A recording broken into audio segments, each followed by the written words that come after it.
3:30 forever, huh? All right, we need to take apart a clock. How many of you wanted to take apart a clock this way? I'm real tempted, let me tell you. There are reasons why we all hate clocks, but let's just try to get a little bit of idea of how this one works. At this point, it was actually easier for people to make clocks that were more mechanical clocks. So I find this kind of interesting to take a look at just to see how some older clocks used to work. And it is, I've had one of these as a young kid where you watch it click by. Matter of fact, I think they had one of these in Groundhog Day too, but I don't remember for sure. Anyways, take out the extra parts, get everything loose, make it let go. Let go, let go. There we go. All right, and do we have screws? Oh yeah, look at that. We have a bunch of screws. Down inside here, there's some screws. Some cabinet screws for taking this all apart. Through here, right here we have, there we go. And right here we have a bunch of cabinet screws that will actually take the bottom of this off in one piece. So let's go ahead and see what we got there. I need a smaller screwdriver. And once again, you have to kind of look at this. There's some screws way down inside, those little holes down inside there, but I really don't think they have anything to do with the case. And I'd be willing to bet that if I took those apart first, that what would happen is this would just end up coming apart in ways that I wouldn't be happy with. Now notice a trick I'm using on the screwdriver is I'm actually spinning it with this hand and guiding it with this hand. It allows me to work it just a little bit quicker. So when I put it in, I'm holding it here, and I can actually run the screwdriver with this hand while I'm repositioning things, allowing me to take the screws out a little bit quicker. More of a power tool kind of lesson. Now for some reason, it's, there we go, there we go, there we go, there we go. All right, this is kind of fun here. We got all of this. And we got one of my favorite friends, speakers. Speakers are fun to take apart and see how those work. And look at all these numbers. In here we got all the numbers going by. We got the switch. Oh, what is this? Oh, a little switch in here for the alarm to actually run. Another transformer sitting here in the back. A little motor, a little gear-driven reduction motor to allow this here. Oh, see? See, there's that right there, the little gear motor, which actually is spinning this. If I sat here and did this long enough, I'm sure I could actually get the numbers to go around, but I don't think we have that much time today. Anyways, let's start taking some of this apart in ways, since we're not going to be putting it back together again. Oh, look, look, look, look. Here we go. This is the way they used to work. Here we go. Here we go. We have a knob over here on the side, right here, which is actually running a big old gear assembly, which is part of your tuner, passing through a bunch of different cables over here to run the needle back and forth. So once again, you're down to a bunch of old mechanical stuff where we're running levers and knobs to make the whole thing work. Now, in this particular age of radio, they actually used a lot of capacitors. And this part right here is a variable capacitor. And all a capacitor is literally two pieces of metal close to each other. If you take and put two wires, two plates, two pieces of aluminum, anything, put them close to each other, you've actually created a capacitor. And that's what they're doing here. They have different styles of capacitors inside of this unit to make it work. These are, back in here, are all variable capacitors.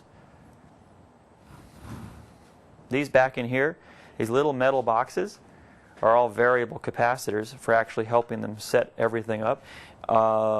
They also can be, oh, these are inductance capacitors. Oh, I remember these puppies. There's a little coil of wire in here wrapped around a metal bar, and you move the metal bar back and forth, and you can vary the inductance and vary the capacitance of this unit and allow yourself to tune various portions of your radio to where you want them. Anyways, remember I told you transformers are everywhere? If you look right back in here, we got a little transformer. Where are we at? Right there. We got a transformer right back in here.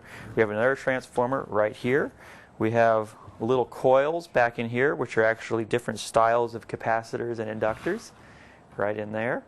All right. We're right here. Here's the little transformer I was telling you about. You can just barely see the top of it. We'll get into that puppy and take a look at it. Let's take a look at seeing if we can get to these numbers right here and actually see how those work. Now remember, I was telling you there were some other screws in the bottom of this that I was a little bit concerned about as to how they would end up taking this unit apart, and it looks like, now that I got it apart, that those screws deal with just the clock. So let's go ahead and deal with just the clock here. Now notice once again I'm using the little power screwdriver technique where I'm actually spinning the screwdriver with one hand and twisting it with the other.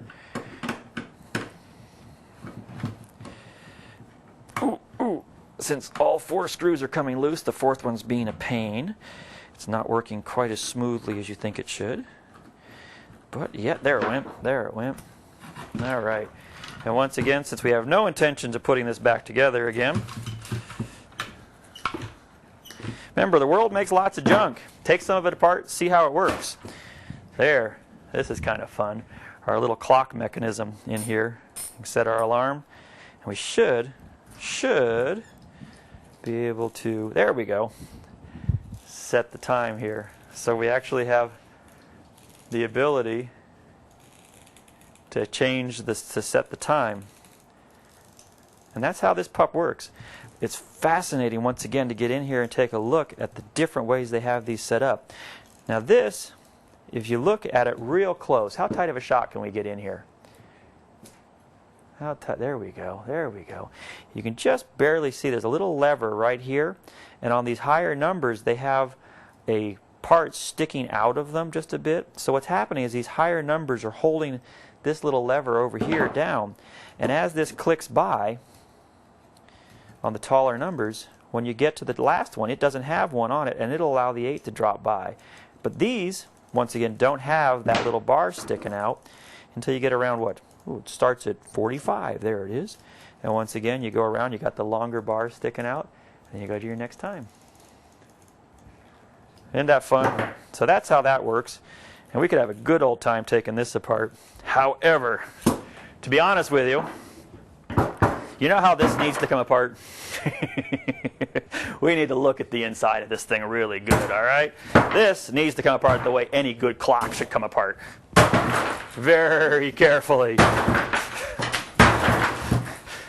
That's all these are just little half numbers held in a pivot box that give the chance for the whole thing to go around, clicking off of these, giving you a clock.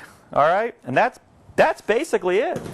You got your radio portion here. You used to have your clock portion here. And we got a speaker inside. Now, I like speakers. I enjoy them a bunch. Let's take a quick look at this speaker here. Once again, we got a magnet. We got a speaker right there. If you look, the speaker is actually moving back and forth. Can't see it as well in this one.